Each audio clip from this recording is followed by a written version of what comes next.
Hello, Ford. Voice-activated assistance. When it comes to compact-sized pickup trucks, this is the king of them all. That's because the Ford Maverick starts at under $27,000. Yes, $27,000. It goes up from there. There's a Tremor edition, there's a Lobo edition. This is the hybrid, but whichever trim you choose, the great thing about this, great fuel economy, great city driving, everything you want from a compact city-friendly car in a pickup truck. Is that amazing or what? How can that be possible?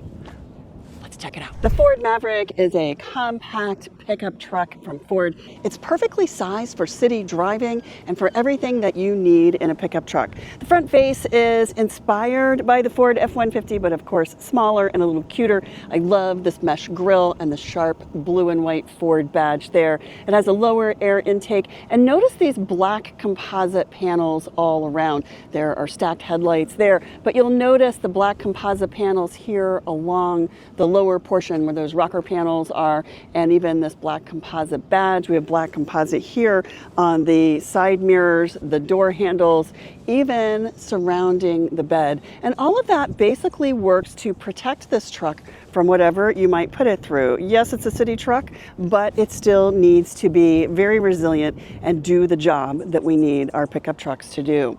You'll notice that it has these nice square tail lights on the end, and then a decent sized bed right here that gives you plenty of space for whatever you need. If you need extra space, you can get a bed extender. There are options for lots and lots of options for the bed. In fact, ours has these metal rails with tie downs, so you can tie up some cargo in there. There's even some clips there. You can add a bed, and there is a power outlet right here on the interior, so you can add a nice hefty power outlet there. We've got work lights, everything that you want and need in a pickup truck. A $27,000 pickup truck, which I have to say is the most incredible part about this. Now, ours is not $27,000. That's where the price starts. Let me show you what takes that price up to about $38,000. We're in a pretty well optioned version of the Ford Maverick pickup truck. We've been driving around in the rain in San Diego today in the Ford Maverick. We drove the Lobo, which is a slightly more powerful 250 horsepower version.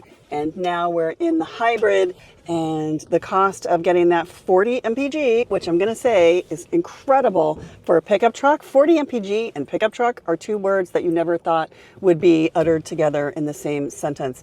And lo and behold, here they are. And that's thanks to the hybrid version of the Ford Maverick. Now, it is a smaller, less powerful engine, 191 horsepower, but it's fine. It also does some other things that if you really don't want that, if fuel economy is not something that's interesting to you, and you don't really want sort of the odd sounds that come from this hybrid engine as it does its things to shut down the gas engine, run on battery power, maximize battery power, the CVT transmission that's just continually finding a level, finding its power for fuel efficiency, then if you don't like that, then this might not be the truck for you. But if you don't really care and you are all about the brake coach and the hybrid power and the 40 mpg, well, then that's a really good deal. I'm going to say I didn't really notice the sound all that much, especially when you have the radio on, or you're having a nice conversation with your seatmate, and that's something that is really valuable to me. I prefer to have the music on or have a conversation going rather than just driving around listening to the engine. But how does it drive? Well, on the twisting, windy roads of hilly Southern California, it was fine. We were in the rain and it felt a little slippery, and this one really stuck to the road. All-wheel drive was definitely my friend for that part of the drive. So that's something I did really appreciate. I also appreciated this great fuel economy. Now, we've been on the throttle all day. We're averaging about 36 mpg. We should be getting about 40 mpg, but there's only a couple hundred miles on this truck. And what that says to me is it just hasn't driven enough to really get its, to be tuned for its optimal fuel economy. It'll get there. Another thing that I really love is the brake hold. So I want you to notice this auto brake hold. I tap the brake, and when I come to a full stop, I'm going to do it right now. I come to a stop, I step on the brake, and then I can take my foot off the brake, which I did just there. It tells me, the battery coach tells me that I did great, and now I have no feet on any brake at all, and I'm totally comfortable. In fact, I see that little hand with the circle around it in the display here, and I see that it's marked on over here, and that's something that I really appreciate. I love that they added auto hold to this particular model, and that's a natural for hybrid. A couple of other things that are natural for a hybrid are the heated seats and heated steering wheel. That allows you to not turn on the heat when it's cold out. You just turn on your steering wheel and your heated seats and you're good to go. Even though these seats are cloth, they are heated, which is a nice detail. Overall, this is a really impressive pickup truck. You kind of forget that you're driving a pickup truck because it is so lightweight, it's so agile, and it feels so much like just another great car from Ford. The brilliance behind the Ford Maverick is in this. And that is everything you need and not all the fancy things you don't want. That's how they get the starting price to $27,000. $29,000 is the starting price of this model, and then there's some additions that take it up to just under $37,000. Let's look at what you get in this car. So first of all, the first thing you get is a choice of engines. You can choose the EcoBoost, or you can go with the hybrid, and that delivers 191 horsepower and 42 in the front wheel drive, or 40 in the all-wheel drive, which is the next thing you get to choose. Do you want all-wheel drive or you don't want all-wheel drive? If you want all-wheel drive, you can absolutely have that. Some of the higher trims, the Tremor, for instance, will come automatically with all-wheel drive. In the lower trim models, that might be an option that you'll need to ask for if it's something that you really want. What else do you get? Well, we have this nice, roomy, comfortable cabin. We've been driving this all day and it's charming. I really do like the hybrid performance because it drives like a hybrid. It has a brake coach. You feel the brake regeneration. There's a little battery indicator that shows you how much you have added back to the battery. You can put it in eco mode, but you don't have to. You can put it in sport mode if you'd like a little more excitement on your drive, or maybe just a little more zip for getting onto the on-ramp. We have an 8-inch driver display here, which is digital. We have a 13.2-inch multimedia screen here. Lots of function here, including this. Hello, Ford. Voice activated assistance. I'm going to cancel that because we don't need it. Our version did not come with built-in navigation, but no worries because it does have built-in wireless Apple CarPlay and Android Auto. So all you have to do is connect your phone the first time, use wirelessly after, click yes to use wirelessly afterwards, and your phone will connect to the screen every time you get into the car. Down here, there's some really nice functions. We've got a couple of cup holders here. We have a nice little change pocket there. A couple of buttons here. This one is only active with traction control. This is our parking brake. And this is our gear selector. So this is where I can dial the gear that I'm in, and I can tap this for low mode if I want to drive in low mode. Say if I'm going down a slow hill and I want to coast slowly and I don't want to use the brake, I can use that. I really love this multifunction cubby for the phone. So in some models, this will be a wireless phone charger. It's not in ours, but if you don't want to use the wireless phone charger, you can prop your phone right there. I thought that was clever. And if you need to plug your phone into one of the two USB ports, there's a C and a standard there. There's also a 12-volt outlet there. You can just add your cord and plug it in right there, and that's going to be very easy to access. I really love the functionality of this thing that seems a little protruding, but I think it's pretty clever. And then here's our stop-start button. We have our radio dial here. This is one of my very favorite features. This is the auto hold. So when I have this on and I come to a stop, I will see hold right there in the driver display. On the steering wheel, you'll find a lot of the things that we're used to seeing. So we have the entertainment sound here and adaptive cruise here. Over on this side, this is our drive mode selector. So I can tap this and click through eco or snow. I can tap the other side, and that's what takes me to normal, sport, tow, haul. So you do have to kind of toggle back and forth between these, but this is where you're going to get your most efficient mode, which is right there, and that is eco. Then I can also customize what I see on the driver display. So I can customize my view. This is a nice thing. Think about this. This is a $27,000 pickup truck, and I can customize what I want to see. I like the EV coach. So I want to have this here to show me how I'm doing with braking, how I'm doing with accelerating, and then it'll show me over here also what my battery level is for the hybrid battery. And my fuel level, of course, is right over there. And and we're doing pretty good on fuel today. And then I can see over here, this little leaf shows me that this is a hybrid. Because it's a hybrid, we do have these blue accents. That's sort of the chosen color. You'll see them on the air vents over here, and then go to this stuff.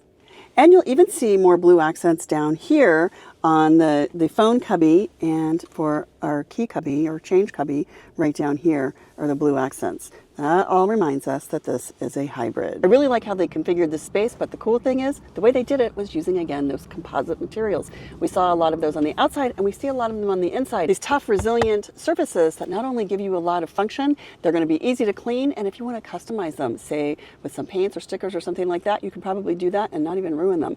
And that is a nice little feature. Ford's clever design starts here in the door panels. We do have these soft touch leatherette surfaces here and cloth here. It really creates a nice look and feel here. And then we have these composite surfaces here. So this is sort of has this faceted cut here. Here is the door handle. How clever is this? They didn't really need to reinvent or provide an expensive piece. They were able to really minimize what they're doing and actually create all of this out of a single piece. So you'll see here, there's a bottle pocket there. So this is a great place to put a water bottle and have it not float around too much. And then they even created the speaker panel here.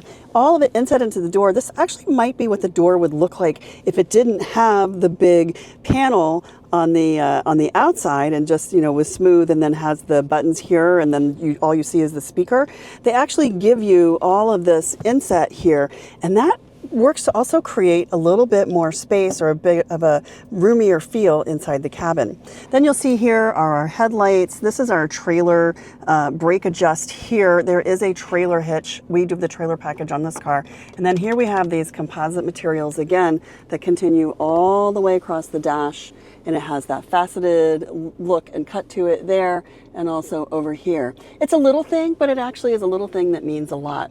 Over here on our seating, we find this really lovely fabric upholstery. It has this really pretty blue contrast stitching, and then this sort of heathered blue and gray here, and a darker heathered gray here. And we've been sitting in these seats all day, and they've been pretty comfortable. And then up here is our 13-inch multimedia system. So I don't really have much going on here, but I do have lots of options here. So I can click my settings quickly, my features, or my apps. If I want to go to my apps, I can use Apple CarPlay, Android Auto. There's a YouTube function, and if I want to add more apps, I can do that as well. Some of the things that you're going to want to do in this car, you're going to find under settings, including this one. I'm going to show you. It has this wake word, so you can set your preferred wake word. I have it set for Hello Ford, but I can set it to OK Ford. And see, once I say Hello Ford, it jumps into action. So I can pair my phone, I can turn on advanced mode, I can ask for a radio station, I can do lots of things. What I can't do, turn on the driver's... help you. You can ask me to make a phone call or play music. Turn on the driver's side heated seat. I can't help you with this just yet. So the voice activated function can't turn on the heated seats, but it can do a lot of things. And what it can't do now, it probably can do later through an over-the-air update, or OTA. And what that will do is send the car a message with that file, encrypted of course, so it's all safe, and it will update that software over the air. You should get a notification in your multimedia system that an update is set, say for tomorrow, or that an update was just made, and you should be able to figure out what that update entails. That may not always be the case. I know that sometimes with phones and computers, things are updated and we're not really sure. Or certainly with apps, things are updated and we don't know until we think, hey, was it doing that before? Did I have that capability? So there might be some nice surprises ahead with over-the-air updates in the Ford Maverick. At the bottom of the multimedia screen are climate controls. So here's our heated seats. We can set the temperature. I can turn on the heated steering wheel. I can tap these different buttons for climate control.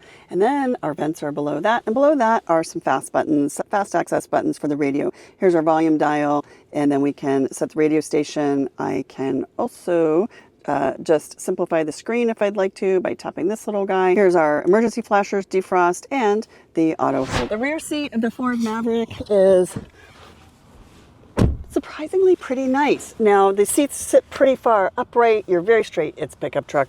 And Their seats are carved out for human needs. So I'm 5'8", this seat is set for me, and this is how much space I have. Am I gonna be comfortable back here for a long road trip to Florida? Probably not. Am I gonna be fine back here going out to dinner or just heading out for the afternoon? Absolutely. A couple of things that I'll point out to you. So we do have 2 full sets of child car seat lower anchors and upper tethers. There is a center armrest here, which is a nice feature. You don't always get that in those super inexpensive sedans, budget sedans. There are 2 USB ports and a 12-volt household outlet right here, and a nearly flat floor. It's not completely flat, but almost, so you could put a backpack or something on the center floor and not have it roll over. You could easily fit child passenger car seats in here, but the real question is, can you fit a rear-facing child passenger car seat? So let's measure. This seat is set for me, and this is where it's going to, so we need at least 29 inches, seat back to seat back, and we have 27 inches. So that means that one rear-facing child car seat can fit probably pretty comfortably over here on the passenger side, but this seat has to move pretty far forward. It's the way that the glove compartment is sloped, that probably is not going to be hugely uncomfortable. But if you got a tall guy in this seat, you're not putting a child passenger car seat behind him. If you've got a short person in this seat, then it probably will fit fine. If you have someone of average height like me, 5'8", then it's a compromise and you're not going to be able to put a child passenger car seat there. Now, the good news is you might be able to fit one in the middle as long as it clears both of these seats. And of course, fitting 2 or possibly even 3 child passenger seats facing forward is not going to be an issue. There is a ton of headroom in here, so I want you to notice this. I'm sitting back and relaxing, and I've got quite a lot of space between my head and the ceiling. We do have 3 headrests, so this definitely is a rear seat designed for 3 people. That's going to be pretty tight in here. But what else can you do with this space? Well, it is flexible, meaning there's storage. And let me show you how that works. Under here, we have this nice, really large underseat storage space. You could fit a couple of backpacks, a small backpack, you could fit a handbag, you could fit quite a few nice things here underneath the rear seat of the Ford Maverick. And to put it down again, just lift the tab and away it goes. How nice is that? It's one of the things I really like about pickup trucks. The Ford Maverick also comes in a Lobo edition. You'll see the Lobo nameplate right there. And then you'll notice some key details, starting with these monoblock wheels. They are so bad. They look so great. It's that street style idea that Ford really wanted to put across in the Maverick Lobo. This rides a little bit lower, about an inch lower in the rear and a ½ inch lower in the front. And then it has more painted surfaces and less mesh grilling. So there is a vertical grill there across the front versus the horizontal we saw on the Hybrid. And then it has even smaller grills in the front. Again, those monoblock wheels are just so good. We have painted door handles and painted caps on the side view mirrors. We do have some of that lower cladding and some of that composite here on the truck bed, I guess, again, to protect that truck bed. And we have it here on the rear bumper to give you a little traction and a little extra grip if you're climbing in and out off of that bumper. And then we have those nice F-150 style rear lights that match the front lights. On this one, we have this really great work light here and a window that opens. Other than that, the truck bed is pretty much the same.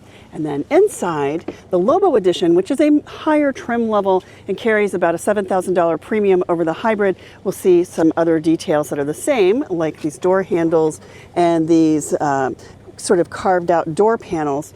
And then things that are different, including this really beautiful leatherette interior stamped with the Lobo name. We will see that composite material treatment here on the dashboard. We do have also those blue accented air vents. This particular model that we're test driving does have built-in navigation. It has voice activation, all of the things that we saw in the Hybrid model. And then it has down here, we have Pro Trailer Assist. And this allows you to automatically connect to your trailer, and it also has Pro Backing, so you can back up using that 360 camera here on the multimedia system. This is to open that rear window, so we can see there, and I can close the rear window. And then we have 2 USB ports here. We have our stop start button here. We do have a wireless phone charger right there, and then we do have the cubbies and the phone shelf there.